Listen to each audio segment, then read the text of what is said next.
Holy Spirit, kung talaga bang ibinigay sa inyo ng Diyos na unang-una, kinakailangan born again din. Pagkatapos, ina-assess yung mga character, personality, nature niya, at dito papasok yung magandang counsel from your spiritual leaders. Is there a specific age or right age for getting married? Sa loob, kinakailangan 18 palas.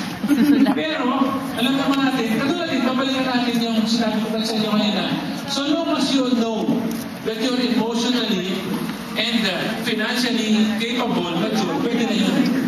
Okay. Okay? Meron na ba dyan? Dami dito, ito naman. Wow, yung daming tanong ng boys, ha?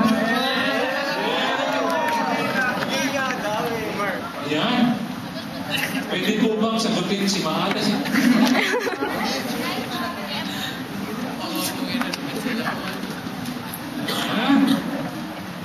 Pwede po bang magkaroon ng GF na 20 years older sa akin? 20 years. Grabe naman. Okay. Age doesn't Bakit 20 years older? Kung ikaw ngayon ay 20-year-old, Or 20-year-old ha? Ano ba ito? Lalaki to o lalaki? GF?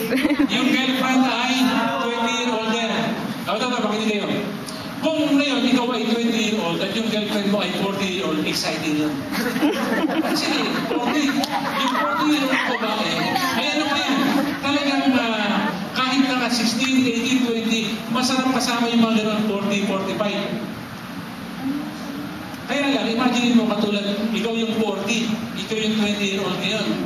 Ang karelasyon mo ay 40, nagkatuluyan kayo. Dumating ka sa edad na katulad ko, 54, 74 na siya. Can you imagine me?